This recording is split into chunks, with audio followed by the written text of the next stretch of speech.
À Toulouse, elle vit à Belfast depuis 17 ans maintenant. 17 ans. Écrit des romans policiers en français, en anglais, dont l'action se déroule toujours à Vancouver. Elle écrit pour les adolescents, mais les adultes composent la moitié de son lectorat.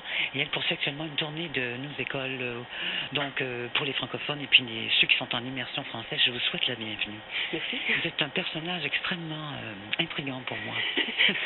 On va d'abord une chose. Vous avez visité pour la première fois il y a quoi, 6-7 ans maintenant? Ah oui, je suis venue pour la première fois, c'était en septembre 2000, oui. Donc, et vous en êtes déjà, Carole, à votre 6e... voilà, moi je voudrais savoir, est-ce que vous aviez déjà décidé avant de venir ici d'écrire des romans policiers dans votre vie, ou si c'est votre séjour ici qui a été le déclencheur? C'est un peu les deux. J'avais vraiment envie d'écrire une série et en venant à Vancouver, je suis complètement tombée amoureuse de la ville et j'ai trouvé que c'était un endroit idéal pour situer les histoires que j'aimerais raconter. À la fois parce qu'il y a des montagnes, l'océan, des forêts, il y a aussi des gens de nationalités différentes, de langues différentes, de niveaux sociaux différents. Et tout ça, c'était vraiment idéal pour les histoires que je voulais raconter. Donc il n'y a pas que la beauté des lieux qui vous a inspiré, mais les petits côtés un petit peu plus sombres de cette ville d'opulence, il faut bien le dire. Hein? Tout à fait. Et aussi, étant francophone, vivant dans un pays anglophone, j'aimais beaucoup raconter une histoire qui se passait dans un pays anglophone, mais racontée de langue maternelle française. C'est-à-dire que la plupart des polars qui se passaient dans des pays anglo-saxons étaient des traductions. Oui, et je me disais que ça serait très intéressant de faire ça en utilisant ma langue maternelle, par opposition à la... Mais vos romans, vous les écrivez dans les deux langues? Non, en fait, je les écris en partie en anglais, en partie en français, mais ils sont pour l'instant publiés qu'en français. Donc pour l'instant, il n'y a qu'une version française. Tiens. Il n'y a pas aussi la célèbre série X-Files qui a été un petit peu un moteur? Si, en fait, c'est comme ça que j'ai découvert Vancouver. En fait, je regardais ça quand j'étais jeune adulte et j'ai vu ces grandes forêts en me disant mais c'est où? J'avais aucune idée où c'était. J'ai pris une carte, j'ai vu que c'était Vancouver et j'y suis allé. Donc c'est un peu comme ça. Quand vous venez ici, on va le dire tout de suite, vous venez chaque année, passer quelques semaines, et c'est pour y faire finalement votre recherche pour le prochain roman policier. Oui, c'est-à-dire. Est-ce que ça veut dire qu'actuellement, à part la rencontre des étudiants, c'est ce que vous êtes venu faire? Tout à fait, oui. Donc, au moment où je vous parle, est-ce que vous avez déjà décidé du prochain complot, du prochain roman policier? Vous avez déjà décidé? Oui, j'ai fait des recherches pour le tome 7, oui. Donc, vous savez ce qui va se passer? Une sorte de crime, il va se passer. Oui. Je ne vous demande pas de m'en parler, mais ça a l'air à vous faire rire beaucoup. Ça ne veut pas dire que c'est drôle un crime, pour autant.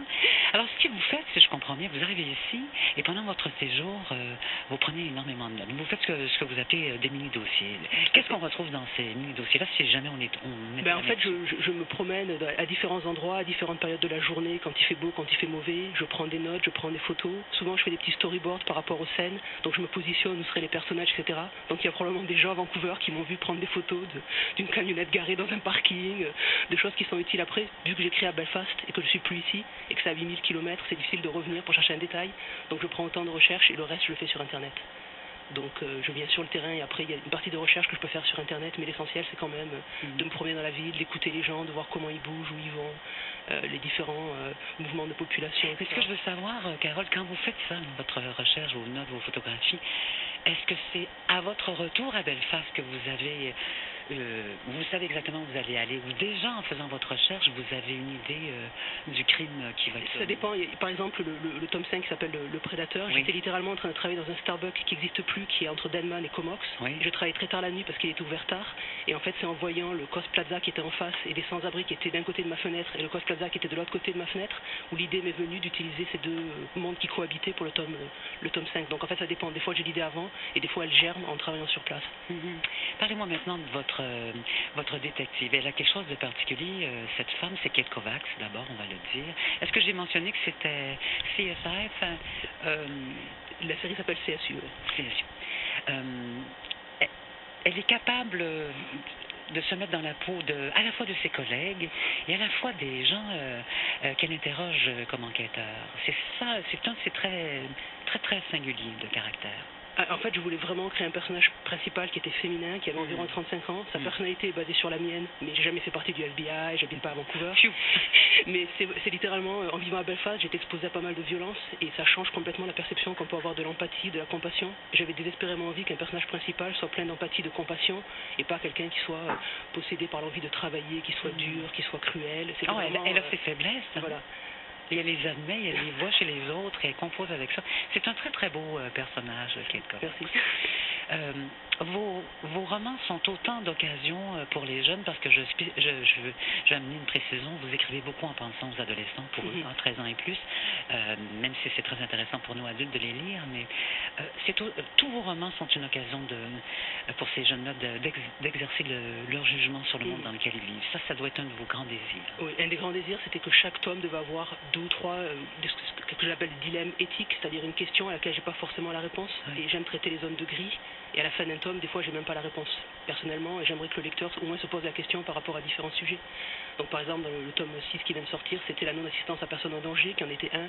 Est-ce qu'on doit risquer sa vie pour aider quelqu'un d'autre? On pense aux skieurs, voilà. Qui vont faire du hors-piste. Oui, c'est aussi, dans Impact, il y a le tome 6, il y a la notion de le photographe de guerre qui se met en recul pour prendre la photo de gens qui souffrent. Il y a différents thèmes comme ça où en fait j'ai pas particulièrement de réponse, mais j'aimerais explorer les zones de gris. Les jeunes, nous dites-vous, ont un grand souci des questions d'éthique. Ça m'a étonné de savoir que les 17-18 ans se posaient beaucoup de questions. Et ça, c'est très intéressant dans les écoles ici, c'est qu'en fait, ils ont, par exemple, le débat sur le ski hors-piste. Dans chaque école, chacun avait un point de vue, ils changeaient de point de vue pendant la conversation. Donc, c'était des sujets auxquels ils n'avaient pas forcément réfléchi longuement, mais dès qu'on les mettait dessus, ils étaient complètement fascinés. On précise ce que vous venez de dire, c'est-à-dire les skieurs qui sont hors-piste. Est-ce qu'on doit, en fait, risquer sa vie, dans le fond, pour aller, sauver leur vie, alors qu'ils ont pris des chances inouïes? Voilà, tout à fait, qui est le sujet central d'un des tomes. Et effectivement, les adolescents disaient, oui, est-ce qu'on doit payer l'hélicoptère, en sachant qu'il y a des règles qui sont différentes selon les pays, et des sauveteurs qui sont payés, qui sont bénévoles, et tout ça, en fait, c'est tout. Les pères de famille, voilà, enfin, même s'ils n'avaient pas d'enfants, ça compte quand même. Exactement, est-ce que c'est pareil si c'est une femme, est-ce que c'est pareil si c'est un homme, est-ce que c'est pareil si la personne faisait du hors-piste, ne faisait pas du hors-piste, donc tout ça, c'était quand même très intéressant. Carole Terry, vous qui aimez tant Vancouver, on sait maintenant que... moi, j'aimerais savoir ce qui vous retient à Belfast à ce moment-là. Ça fait quoi, 17 ans que vous y habitez? Vous habitez aussi dans un quartier pauvre, vous travaillez avec des familles peu fortunées. Vous venez ici, il faut quand même voir, vous l'avez constaté, il y a une opulence évidente ici, parfois choquante d'ailleurs. Qu'est-ce qui vous retient à Belfast? Pourquoi vous êtes là depuis si longtemps?